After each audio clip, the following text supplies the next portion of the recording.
Moi, ce que je peux démontrer assez facilement maintenant, c'est que ça fait 4 ans que je suis dans le bateau du streaming. J'ai construit euh, toute une série de comptes sur Hive qui tournent bien ensemble et je redirige la quasi-totalité des gains vers un programme que j'ai nommé La Taverne, pour ceux qui ne me connaissent pas. Et la taverne a pour motivation de grandir ensemble.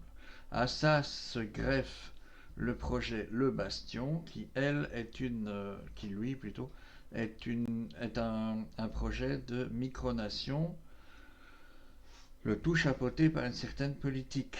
Donc c'est assez complexe, mais je crois que ça vaut la peine d'en parler. Merci Flo. Euh, En fait, voilà la chose suivante. Avant tout, je suis un militant politique du revenu universel, de l'allocation universelle, et je crois aussi très fort en le survivalisme. Et ces deux choses réunies ont formé le Bastion. D'accord. Donc le Bastion est un terrain euh, où je suis censé pouvoir survivre en permaculture dans une maison enterrée, euh, semi-enterrée pour être précis, parce que le toit est à fleur de sol, tout le restant est sous-sol pour servir de pare-balles, etc. Je peux peut-être essayer de vous le montrer. Euh, Attendez 2 secondes. Le bastion. Hop. Tac. Image. Capture d'écran. Gna gna gna gna. C'est pas là. J'avais pas prévu de parler du bastion. Et c'est aussi pour ça que je suis un petit peu dans, dans le brin. Euh, donc j'ai déjà pris une carte d'identité pour vous montrer, mais c'est pas ça que je voulais montrer. C'est le bastion en lui-même qui évidemment n'est pas disponible maintenant. Florence, est-ce que tu sais m'envoyer vite fait une photo des plans du bastion, s'il te plaît? Après, je te laisse tranquille. Pendant ce temps, je vais vous montrer le premier NFT. Le premier NFT qu'on a fait, c'est celui-là. Euh, En arrière-plan, vous voyez le logo qui est un un blason frappé de l'inscription Le Bastion. C'est un dragon ailé avec un aume de chevalier, avec une draperie par devant qui représente le couple princier, c'est-à-dire mon épouse et moi-même. La louve, c'est mon épouse. Le petit dragon blanc qui a l'air un peu noirot là, mais la base c'était d'en faire un dragon blanc. C'est votre serviteur. À gauche, un espace pour la photo, les données importantes sans être du KYC. Hein, c'est un nom, un prénom, sexe, ville de naissance, date de naissance, et c'est tout. Ça ne permet en aucun cas d'identifier quelqu'un de façon totale, mais ça permet quand même de se spécifier par rapport aux autres. D'accord. Il y a plusieurs types.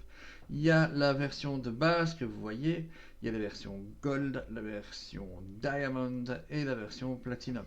Les trois dernières versions sont temporaires limitées pour nous aider à financer le projet. À la base, c'était pour financer le développement parce que ça coûtait plus de 6 000 balles pour faire juste le market.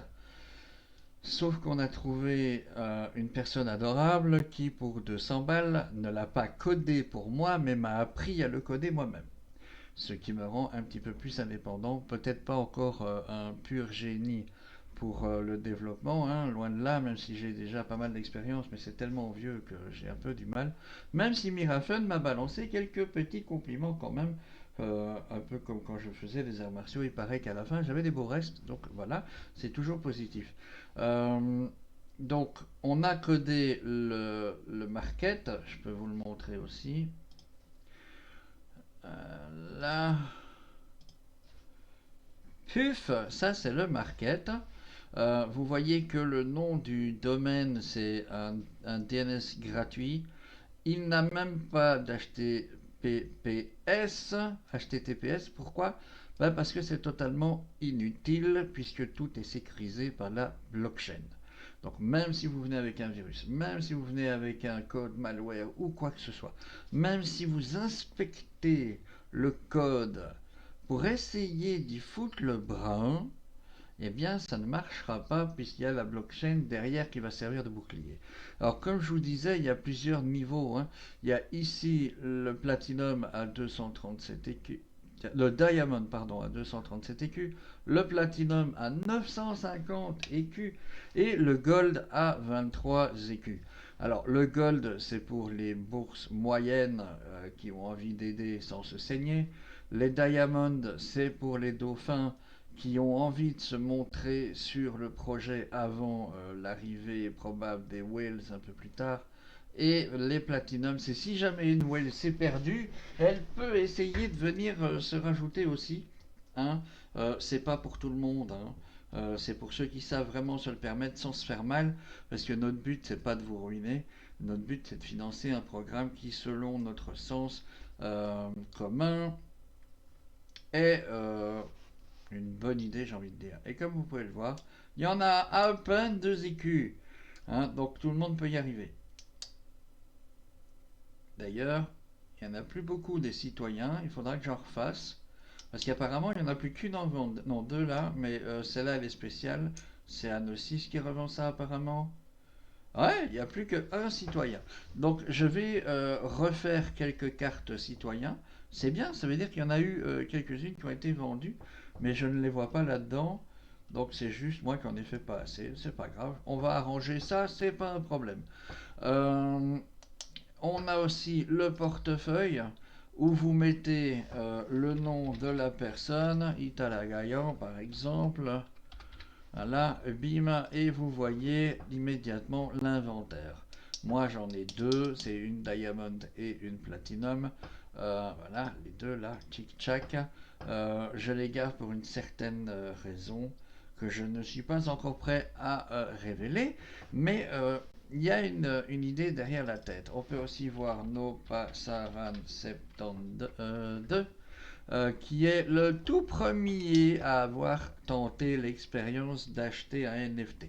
Il y a eu aussi notre très cher Dedzi. Bim, voilà, on voit la même chose, hein, forcément. On a peut-être Florence Boons aussi. Florence Boons. Tchac. Et également Invest Time. Chargé.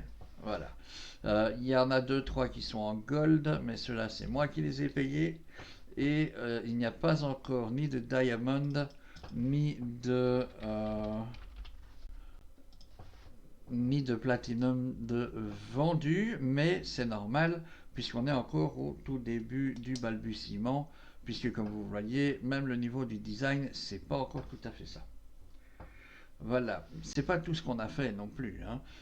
On a aussi cherché des renseignements sur la création d'une micronation en Belgique pour voir comment la Belgique peut réagir à ce genre de choses. La bonne nouvelle, salut Rinsensei. La bonne nouvelle, c'est qu'on a un précédent. Il y a la principauté d'Austrasie qui existe déjà en Belgique. De plus, je connais le prince régnant et donc je vais à un moment donné prendre contact avec lui pour faire des alliances, pour lui proposer la blockchain, pour lui proposer de m'aider à faire ma propre nation en échange bien sûr de faire la publicité pour la principauté d'Austrasie. En plus, ce type a un humour que j'adore. Mon épouse a déjà certainement vu les petits messages qu'on s'envoyait l'un l'autre. C'est du bon délire et il habitait en plus dans le Brabant wallon comme moi, on était quasiment voisins. Voilà. J'en ai connu d'autres, des véritables allumés, que je préfère ne plus jamais rencontrer. Et il y en a encore une troisième catégorie, c'est ceux qui ont déjà réussi à installer leur micronation à un tel point qu'ils sont mondialement connus, comme par exemple Sealand, que oui, je vais essayer de contacter au bout d'un moment, évidemment. Donc pour ceux qui nous ont rejoints comme Real Sensei, cette session ce soir est un project meeting. Vous pouvez tous venir en vocal pour essayer de poser les questions sur le projet réel de Itara, du Bastion et donc des écus, de donner des idées, de se proposer comme ambassadeur ou comme membre actif, etc., etc. Donc le but, encore une fois, je le répète, c'est de créer une micronation qui a comme valeur l'allocation universelle, les blockchains et l'entraide, supportée par une blockchain qui est Hive et un token qui est l'EQ. On a finalisé la programmation d'un portefeuille et d'un marché NFT, et on a déjà toute une série de NFT qui circulent. Voilà, comme ça vous le savez. Je trouve qu'on a fait un pas en avant suffisamment grand que pour petit à petit passer en public et essayer de trouver d'autres membres, d'autres financements, etc., etc. Sachant qu'en Belgique, les cryptos, tant que c'est géré en bon père de famille, ne sont ni imposables ni déclarables et ne gênent en rien quelqu'un qui, comme moi, est chômeur. Par contre, le jour où j'avancerai mes pions officiellement sur la micronation, je pense que là, je vais devoir faire un genre de petite société. Peut-être une ASBL, peut-être une SPRL. On verra selon les moyens de l'époque. J'ai des ambitions assez imposantes, c'est vrai, mais je vais faire tout mon pouvoir, tout ce qui est en mon pouvoir pour avoir les moyens de mon ambition. Le but ultime, comme je vous le dis, c'est pas de m'élever au-dessus de la société et de devenir riche, mais c'est de faire énormément de bruit autour de l'allocation universelle. De dire que le prince Itara se passe en mode désobéissance civile, je n'ai pas peur des mots, jusqu'à temps que la Belgique finisse enfin par montrer l'exemple et de délivrer un revenu universel euh, indexé à l'indice de pauvreté, au seuil de pauvreté, c'est-à-dire pour le moment 1500 euros et pas un euro de moins, et le tout financé par une taxe sur la transaction financière. Voilà, ça c'est le but précis. Donc oui, je vais me mettre pas vraiment hors la loi, mais presque, et je vais le crier haut et fort. Mais pour ça, j'ai besoin de soutien, évidemment. Si jamais ça foire, ça foire. Si jamais ça marche, on entendra tellement souvent parler de notre communauté, et tellement fort, que le restant va suivre à une vitesse de dingue, et que même si on n'arrive pas à revendre nos NFT, on aura peut-être une bonne chance de voir apparaître le revenu inconditionnel, l'allocation universelle. Voilà. Comme ça, vous connaissez mes buts. Parce que je sais qu'il y en a qui me l'ont demandé il n'y a pas longtemps, et je voulais répondre, mais je voulais répondre comme il faut, et c'est pour ça que je le fais maintenant ici en live. Est-ce que le message est clair? Parce que là, le quart d'heure académique, il est là. Donc je considère que ceux qui seront là, ils sont déjà là. Les autres, à mon avis, on ne comptera pas dessus, parce qu'ils ont autre chose à faire, parce que comme disait nos passaran, ils sont peut-être partis faire un peu de clubbing. Ils font ce qu'ils veulent. C'est le tout premier, donc je sais qu'il n'y aura pas beaucoup de monde, mais je vous invite à partir de maintenant à venir en discuter avec moi en vocal ou par écrit si vous êtes vraiment très timide, mais c'est tellement plus facile en vocal, ça évite d'avoir des délais entre les réponses. Donc, est-ce que vous avez des questions sur le projet? Est-ce que vous avez compris le principe de micronation que j'ai envie de créer? Est-ce que vous avez compris les buts, les tenants et aboutissants de cette micronation? Ce n'est pas juste une folie de l'esprit d'Itara, elle a un but extrêmement précis. Est-ce que vous avez compris pourquoi on utilise les écus et donc les blockchains, les, les, les effets que ça a sur mon statut de chômeur, les statuts que ça peut avoir sur les futures créations d'entreprises qui peuvent en découler? Est-ce que vous avez une question quelle qu'elle soit? Est-ce que vous avez déjà vu notre market? Est-ce que vous avez déjà vu nos NFT? Est-ce que vous en avez déjà acquis? Peut-être, pourquoi pas, pour certains. Bref, shoot, c'est maintenant que vous posez vos questions. Après, quand on aura remarqué que les questions auront été répondues, eh bien, j'irai faire un petit tour en poker avec, tenez-vous bien, un accessoire que j'ai acheté exprès pour ça. Oui, oui, j'en ai moi des NFT. Effectivement, notre ami Nopassaran, comme je l'ai dit tantôt, était le premier bêta-testeur de notre market. Il a effectivement acheté une carte sur le market sans filet ni rien du tout. Il a même minté des écus à partir de véritables HBD. Merci pour ça, parce que grâce à toi, je n'ai plus le droit de dire que tous les écus ont été mintés par Itara. Ce n'est plus vrai. Ce n'est plus vrai. Il y a Nopassaran derrière aussi. Merci pour ça, copain. Voilà. Est-ce qu'il y a d'autres questions? On va attendre quelques temps. Hein. Donc, comme je disais, s'il n'y a pas de questions ou à partir du moment où on en aura répondu à toutes les questions, de préférence en vocal, hein, les copains, donc n'hésitez pas à venir faire coucou. S'il n'y a rien, on va encore un petit peu attendre les autres pour voir si jamais il y a quelqu'un qui vient ou pas. On ne changera pas le titre, comme ça les gens resteront conscients que c'est un talk show, un project meeting en rapport avec les cryptos et surtout notre projet.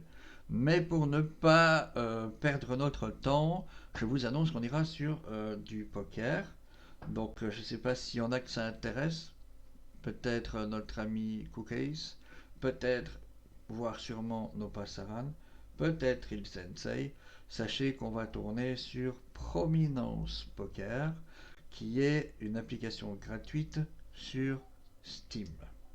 Voilà. Je vois que le chat reste désespérément vide. À part Nopassaran, il n'y en a pas un pour me dire s'il a compris le message, ni pour me dire qu'il a des questions. Ah, je t'ai envoyé à MP à PDF du Bastion. Ah, ben voilà quelque chose qu'on peut faire. Je vais vite vous montrer en attendant les futures questions qui, j'ai bien compris, n'arriveront donc jamais. Attendez, hein. Voilà, je le mets là. Tic et tac.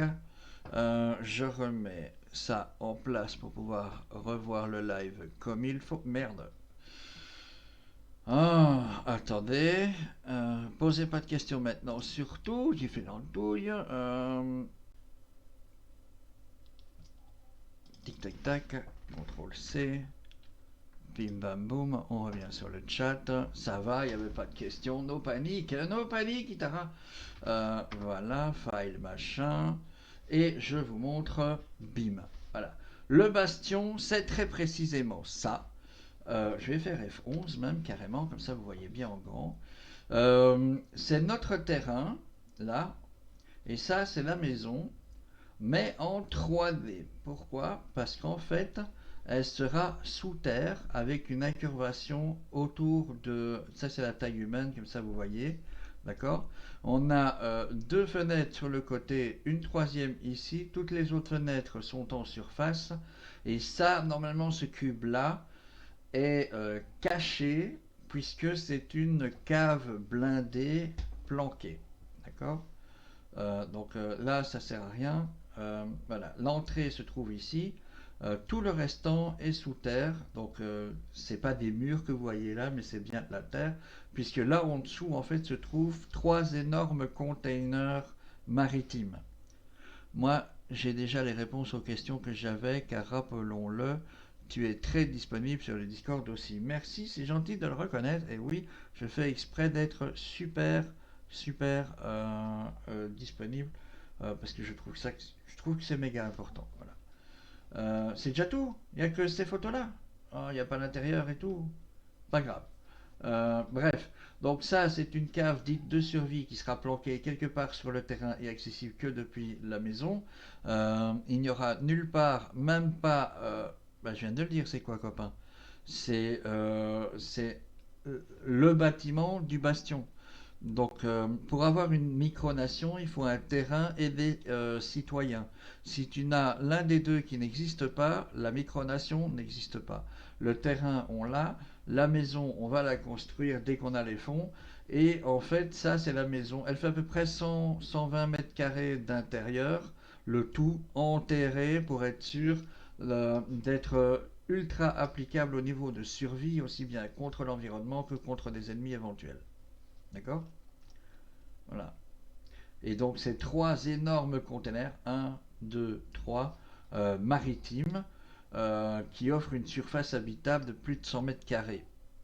D'accord? Et tout de plein pied. Voilà. Comme ça, vous avez vu. Est-ce que quelqu'un avait déjà vu le bastion? Est-ce que vous aviez déjà vu ce travail? C'est un travail fait par un architecte réel, un professionnel, un vrai architecte, que j'ai dû payer 2 fois d'ailleurs, parce que le premier architecte était un sinistre imbécile qui n'a jamais rien compris, et qui est parti comme un voleur sans nous fournir de plan, ni même nous rembourser ce qu'on avait payé. Par contre, le deuxième architecte est quelqu'un de superbe, vraiment bien, avec les mêmes pensées que nous. Tous les plans extérieurs, intérieurs, les murs, la façon dont il faut faire pour que la terre ne s'écroule pas sur nous, pour qu'on n'ait pas de pression de poussée latérale, etc. Tout ça, c'est calculé. Ouais, mais j'aime pas quand c'est simple. Quand c'est simple, tout le monde l'a. Ici, c'est compliqué, mais c'est fait exprès que pour durer très longtemps dans le temps. Ça, c'est une chose, d'être ultra sécurisé et de permettre la création de la micronation avec un petit effet publicité. Imagine une petite maison de rue qui ressemble à toutes les petites maisons de rue et quelqu'un d'un peu fêlé, moi, qui habite dedans et qui dit une micronation est née. Le journaliste passe devant, il a dit mais j'en ai rien à foutre, copain. Par contre, une maison enterrée en container qui répond à toutes les normes écologiques alors que la Belgique ne le fait pas, avec une partie souterraine planquée pour faire de la survie alors que la Belgique n'a même pas de bunker officiel pour sa population. Le tout sur un terrain qui est mis en micronation pour montrer la désobéissance civile afin d'exiger un revenu, euh, euh, une allocation universelle pour chacun des citoyens, là, on commence à parler aux journalistes. Et c'est là que moi je veux en venir. Donc, j'ai vraiment tout prévu. Je suis même déjà passé dans le soir. Le soir, c'est le grand quotidien journalistique de Belgique. Donc, ils connaissent mes intentions et tout, hein. Donc, il n'y a pas de souci là-dessus. Bon, ils connaissent pas encore tout à fait les tenants et aboutissants de la micronation, mais ils sont au courant du bastion et ils savent que je suis politique, militant pour l'allocation universelle. Donc, je cache pas mon jeu, j'avance mes pièces petit à petit. Sauf que là, avec les micronations, ben, j'ai besoin d'un coup de main. Je ne peux pas le faire tout seul. C'est pour ça que le concept grandir ensemble est aussi intéressant, pas que pour vous, pour moi aussi. Enfin, il est censé l'être. Et c'est pour ça qu'on fait les NFT, qu'on met à disposition de chacun, à tous les prix, des prix très faibles à 22 écus, donc moins de 2 dollars, euh, à 20 écus pour les gens du commun, à 200 écus pour ceux qui ont un bon travail et qui savent se permettre de mettre un peu d'argent de côté, ou à 150 écus pour ceux qui ont franchement les moyens de se prétendre whale, et donc que ça ne fasse pas mal quand ils en lâchent une ou deux comme ça pour déconner. Ce ne sera pas tout, bien évidemment. Il y aura tout un tas d'autres NFT séparés qui vont apparaître, des NFT de collection qui vont apparaître, et aussi des NFT qu'on va essayer d'intégrer dans un jeu qu'on est occupé à réfléchir pour mettre en play to earn sur la blockchain Hive. Voilà, Real Sensei. Alors, faites-moi un peu coucou ceux qui sont encore là en me disant je n'ai pas de question ou j'ai encore une question et puis posez la question. Comme ça, après, si jamais ça vous gave, je ne savais pas ce que c'était l'allocation universelle. Ben, l'allocation universelle, c'est un salaire. euh, Ah oui, d'accord, tu as regardé sur Google. Eh ben moi, ça fait 10 ans que je suis militant pour ça, mais le vrai, c'est-à-dire celui qui est directement associé euh, au, au seuil de pauvreté, c'est-à-dire le nombre d'argent nécessaire pour une personne, quelle que soit sa situation, pour réussir à vivre dans le pays où elle vit. En Belgique et en France, c'est aux environs 2 500 € par mois. Que tu sois marié ou pas, que tu sois vieux, que tu travailles, que tu sois au chômage ou pas, ça ne change rien. Tu as toujours besoin de cette somme-là pour vivre. Et l'allocation universelle, c'est quoi? C'est via un système, par exemple le TTF, dans la taxe sur la transaction financière, qui a été calculé par mon équipe et également euh, des, euh, des gens de la finance ultra connus, comme par exemple Simon Thorpe, on garantit qu'avec une TTF inférieure à 1%, on arrive à financer l'entièreté du projet, même si on sait que c'est plusieurs dizaines de milliards par an. Mais c'est finançable. Et donc, avec ça, chacun est sûr et certain de vivre dignement dans son pays. On ne gagnera pas tous la même chose, hein. Les petits Indiens ne toucheront pas la même chose que les Turcs ne toucheront pas la même chose que les Belges. Pourquoi? Pas parce qu'on est mieux que les autres, pas parce qu'on est plus prétentieux que les autres, non, parce que le seuil de pauvreté est différent dans chacun de ces pays-là et c'est calculé pour que chacun puisse avoir une vie digne selon ses conditions de vie actuelles. Voilà mon combat et Hive, c'est une de mes armes pour arriver à mon combat. Voilà. Pas d'autres questions, je présume. J'ai quand même tenu presque une demi-heure, hein.